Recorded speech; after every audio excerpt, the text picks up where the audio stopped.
Menteri Keuangan Sri Mulyani baru saja mengeluarkan peraturan menteri tentang standar biaya fasilitas bagi pejabat untuk tahun anggaran 2026. Peraturan yang dikeluarkan pada 20 Mei lalu itu mengatur fasilitas pegawai pemerintahan berkaitan dengan barang dan jasa, termasuk fasilitas sewa kendaraan dinas, biaya rapat, dan penginapan untuk pegawai pemerintah. Kementerian Keuangan menyatakan aturan itu dikeluarkan sesuai dengan kebijakan efisiensi yang dijalankan pemerintah.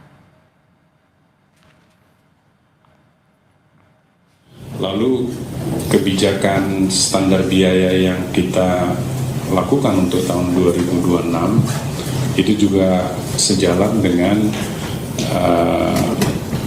kebijakan efisiensi yang dilakukan oleh pemerintah akhir-akhir ini. Ada beberapa biaya dinas yang diatur dalam Peraturan Menteri Keuangan, antara lain soal biaya sewa kendaraan operasional. Dalam aturan itu ditetapkan untuk pejabat eselon 1 biayanya 18,72 juta rupiah per bulan. Pejabat eselon 2 ditetapkan berdasarkan wilayah.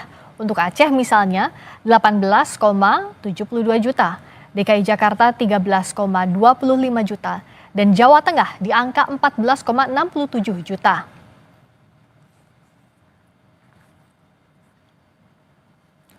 Untuk pengadaan kendaraan dinas pejabat eselon 1 mendapat anggaran 931,6 juta per unit. Jika dibandingkan tahun lalu, anggaran pengadaan kendaraan dinas pejabat eselon 1 meningkat 52 juta rupiah. Tahun lalu anggarannya 878,9 juta per unit. Sedangkan pejabat eselon 2 ditentukan berdasarkan wilayah. Sebagai contoh DKI Jakarta, anggarannya 731,1 juta per unit.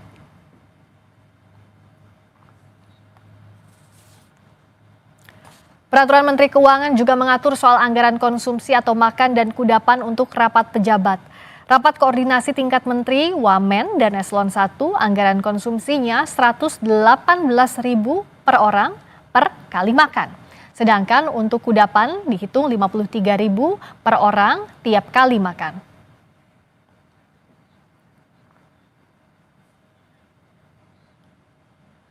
Soal anggaran biaya pengadaan kendaraan dinas yang meningkat dibanding tahun sebelumnya, Kementerian Keuangan menyatakan standar biaya pengadaan berdasarkan harga rata-rata atau harga real di pasar. Ini tidak bisa mengendalikan pemborosan pengadaannya, tapi ada kebijakan lain untuk mengatasi hal itu, yaitu kebijakan mengenai pengadaan barang itu sendiri. Ya. Jadi kendaraan dinas yang sekarang ya diprioritaskan untuk mengoptimalkan yang ada, dan juga mungkin jenis kendaraannya ya yang perlu dipertimbangkan, sehingga alokasi anggaran yang tersedia itu udah pada level yang efisien. Sekali lagi, standar biaya ini adalah standar atau satuan biaya yang memang berdasarkan harga pasar. Kita ulas soal penetapan pemerintah soal anggaran baru untuk fasilitas bagi pejabat dan pegawai pemerintah bersama pengamat kebijakan publik Agus Pambagio dan anggota Komisi 2 DPR RI Ahmad Doli Kurnia. Selamat malam, Mas Agus, Bang Doli. Malam, Bang Doli. Selamat malam. Malam, saya ke Mas Agus dulu. Jadi kalau soal catatan anggaran bagi pejabat ini, kalau Kementerian Keuangan bilang bahwa ini sudah sesuai dengan harga pasar, juga untuk makanan misalnya, ini tidak terlalu besar dianggapnya untuk ukuran Jakarta, batas tertinggi yang bisa dibelanjakan. Sebenarnya sudah tepat atau belum dari sisi hitungan kalau menurut Mas Agus? Gini ya, kan saya mendukung apa yang disampaikan oleh Presiden Prabowo soal penghematan. Sehingga yang terjadi di kementerian dihemat, AC tidak dipasang full, listrik dikurangi, dan seterusnya. Lalu pertemuan-pertemuan dan sebagainya dikurangi. Nah, perlu Anda ingat bahwa fasilitas ini kan ditentukan untuk eselon 2 ke atas. Yang fungsional kan tidak.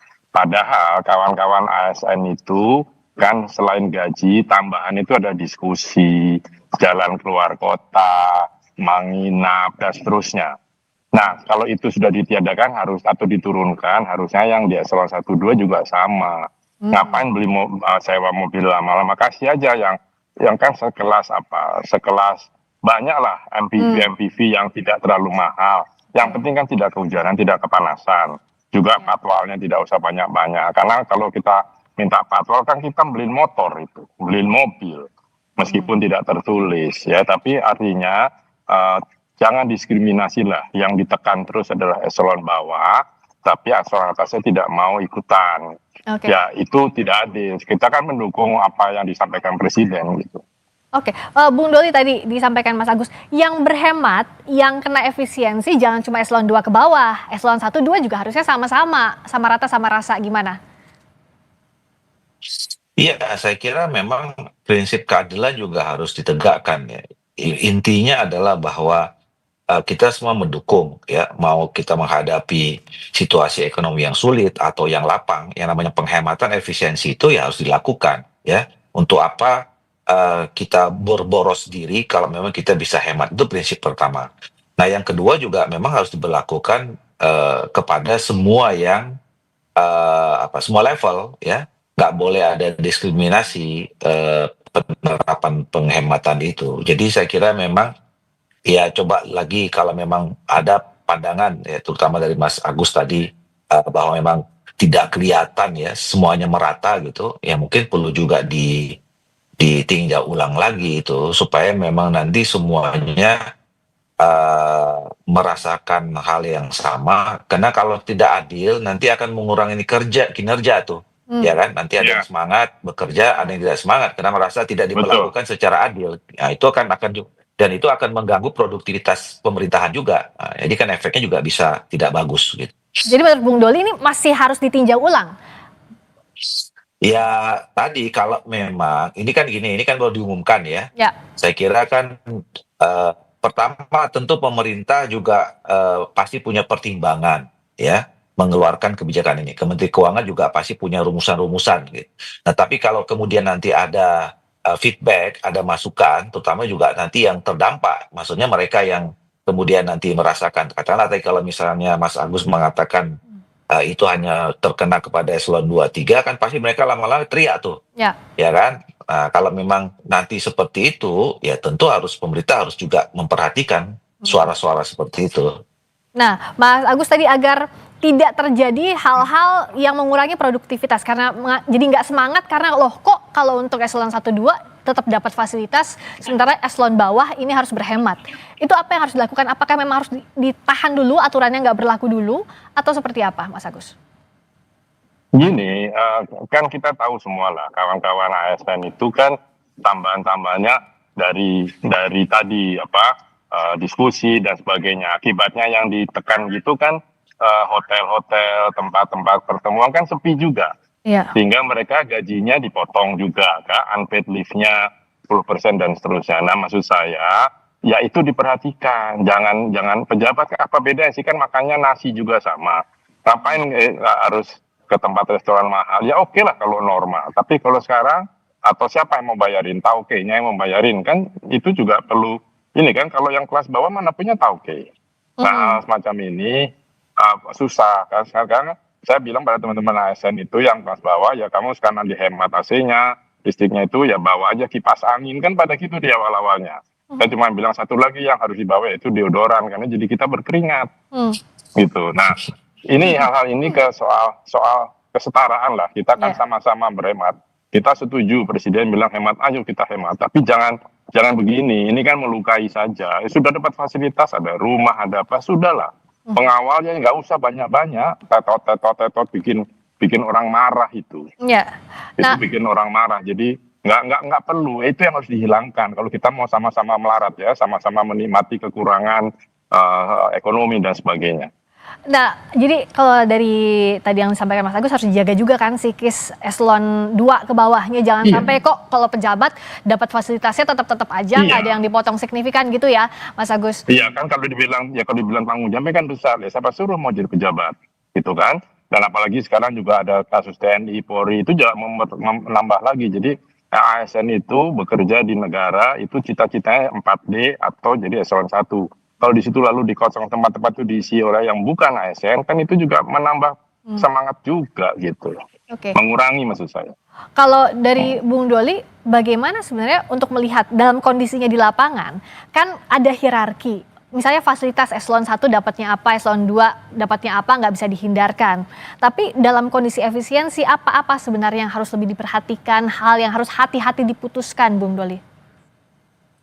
Ya, pertama tadi misalnya kalau soal ini juga harus dihitung. Kemarin waktu pertama kali juga kebijakan yang dikeluarkan, saya juga sempat menyampaikan, misalnya kalau mereka meeting-meeting, kemudian rapat-rapat gitu, FGD segala macam itu kan ditiadakan yang selama ini itu juga dilaksanakan misalnya di tempat hotel, di hotel-hotel gitu ya.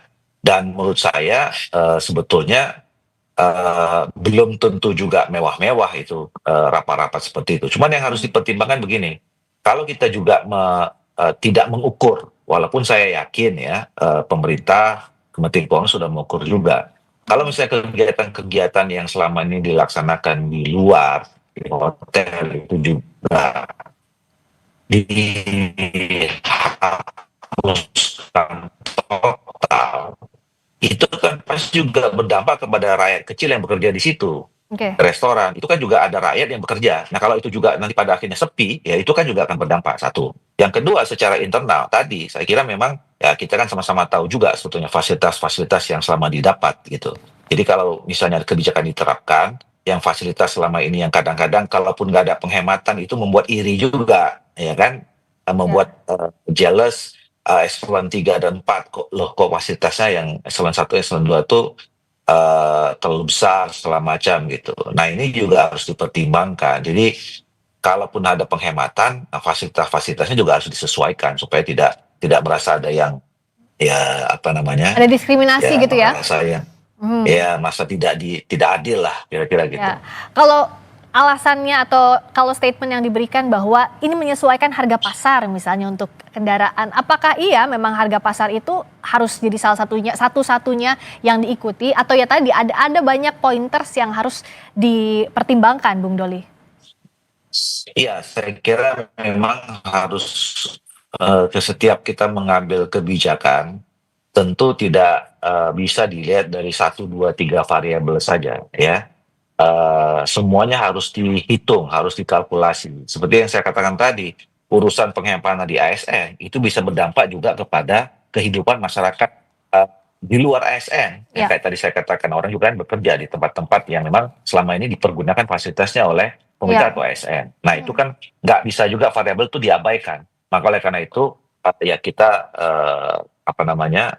saya yakin dan saya kira juga ke depan seterusnya harus dipertimbangkan banyak variabel setiap kita mengambil keputusan yang strategis seperti ini. Nah, kalau misalnya dikatakan di kantor Kementerian Keuangan, saya tanya ke Mas Agus, kan dibilang bahwa ini biaya yang ditetapkan ini sebenarnya tidak terlalu besar untuk ukuran Jakarta satu. Berikutnya ini adalah batas tertinggi yang bisa dibelanjakan. Artinya ini justru dibuat buffer paling tingginya, nggak boleh ngelewatin batas itu di tengah efisiensi. Pertimbangan ini tepat atau tidak menurut Anda? Mas Agus tolong di-unmute dulu, belum di-unmute. Ya, Ya. itu kan dasarnya apa? Yang landasan utama harga situ. Ya kalau standarnya Alphard, standarnya BMW, Mercedes dan sebagainya iyalah.